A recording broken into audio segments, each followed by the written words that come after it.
एक गिलास आपके हाथ से छूटकर जमीन पर गिरता है और हजारों टुकड़ों में बिखर जाता है, लेकिन क्या आपने कभी देखा है कि वही टूटे हुए टुकड़े अचानक जुड़ जाएं? हम सभी जानते हैं कि ऐसा कभी नहीं होता। अगर फिजिक्स के अधिकांश फंडामेंटल रूल्स टाइम को आगे और पीछे दोनों दिशाओं में स्वीकार करते हैं, तो फिर हमारी दुनिया में टाइम सिर्फ आगे ही क्यों चलता है? हम बीते हुए कल को याद कर सकते हैं, लेकिन आने वाले कल को नहीं। हम जवान से बूढ़े होते हैं, लेकिन बूढ़े से जवान नहीं। क्या यूनिवर्स में कोई ऐसा रूल है जो टाइम को केवल एक डायरेक्शन में धकेलता है, या फिर टाइम के पीछे कोई ऐसा रहस्य छिपा है जिसे हम अभी तक पूरी तरह समझ नहीं पाए हैं?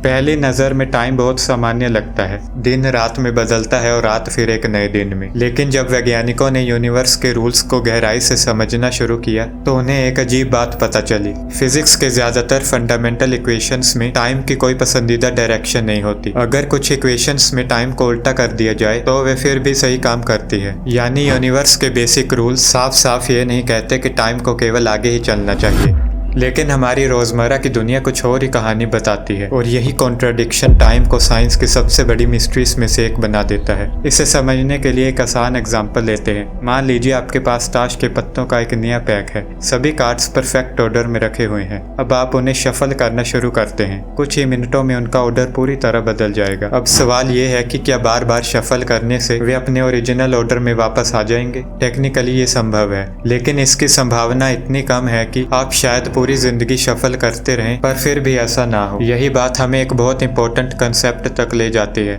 और वो है एंट्रोपी। सिंपल भाषा में एंट्रोपी बताती है कि कोई सिस्टम कितना ऑर्गेनाइज्ड है और कितना रैंडम। एक नए कार्ड पैक की एंट्रोपी कम होती है और पूरी तरह शफल किए हुए पैक की एंट्रोपी ज्यादा। इसी प्रकार एक साफ कमरे की एंट्रोपी कम होती है, जबकि एक बिखरे हुए कमरे की एंट्रोपी ज्यादा होती है। नेचर लगभग हमेशा कम एंट्रोपी से ज्यादा एंट्रोपी की ओर बढ़ता है, क्योंकि रैंडम स्टेट्स बनने के तरीके ऑर्गेनाइज्ड स्टेट्स की तुलना में कहीं ज्यादा होते हैं। यही कारण है कि ग्लास टूट सकता है, परफ्यूम की खुशबू पूरे कमरे में फैल सकती है और कॉफी में डाला गया दूध पूरी तरह मिल सकता है। लेकिन ये चीजें अपने आप रिवर्स नहीं होती, क्योंकि रिवर्स होने के लिए अरबों खरबों पार्टिकल्स को बिल्कुल सही पोजीशन पर वापस जाना होगा, और इसकी संभावना लगभग शून्य के बराबर होती है। 1927 में फिजिसिस्ट आर्थर एडिंगटन ने एक term the, arrow of time. उन्होंने सुझाव दिया कि टाइम की डायरेक्शन उस डायरेक्शन से जुड़ी हो सकती है जिसमें एंट्रोपी बढ़ती है। जब एंट्रोपी बढ़ती है हमें लगता है कि टाइम आगे बढ़ रहा है। यही कारण है कि हम पास्ट और फ्यूचर में फर्क कर पाते हैं। आमतौर पर यूनिवर्स समय के साथ कम एंट्रोपी वाली अवस्थाओं से अधिक एंट्रोपी वाली अवस्थाओं की ओर बढ़ता है। आगे बढ़ने से पहले अगर आपको ये वीडियो पसंद आई हो तो इस वीडियो को लाइक और शेयर करें, और इस चैनल को सब्सक्राइब करना ना भूलें। अब एक बड़ा सवाल सामने आता है, अगर एंट्रोपी हमेशा बढ़ती है तो फिर यूनिवर्स के शुरुआत में ये कम क्यों थी? साइंटिस्ट के अनुसार लगभग 13.8 बिलियन ईयर्स पहले बिग बैंग हुआ था। उस समय पूरा यूनिवर्स बेहद छोटा, बेहद गर्म और बेहद घना था। लेकिन सबसे हैरान करने वाली बात यह है कि उसकी एंट्रोपी बहुत कम थी। यही वो बात है जो आज भी वैज्ञानिकों को परेशान करती है। कई फिजिसिस्ट्स मानते हैं कि यदि शुरुआती यूनिवर्स हाई एंट्रोपी अवस्था में होता तो टाइम के डायरेक्शन को समझाना कहीं अधिक कठिन होता। अब जरा एक और सवाल सोचिए, हम पास्ट को याद क्यों रखते हैं, फ्यूचर को क्यों नहीं? पहली नजर में इसका जवाब आसान लगता है, क्योंकि पास्ट हो चुका है और फ्यूचर नहीं। लेकिन साइंस की नजर में ये पूरी कहानी नहीं है। जब आपका ब्रेन कोई मेमोरी बनाता है तो उसमें फिजिकल चेंजेस होते हैं। न्यूरॉन्स के बीच कनेक्शंस बदलते हैं, इंफॉर्मेशन स्टोर होती है। यानी मेमोरी बनना भी एक फिजिकल प्रोसेस है, और ये प्रोसेस भी एंट्रोपी बढ़ाती है। कई फिजिसिस्ट्स मानते हैं कि यही कारण हो सकता है कि हमारी मेमोरीज अतीत की घटनाओं से जुड़ी होती है, भविष्य की नहीं। पर यह सिर्फ अभी थ्योरी है। लेकिन क्या फ्यूचर पहले से मौजूद हो सकता है? कुछ वैज्ञानिक ऐसा मानते हैं। एक आइडिया है जिसे ब्लॉक यूनिवर्स थ्योरी कहा जाता है।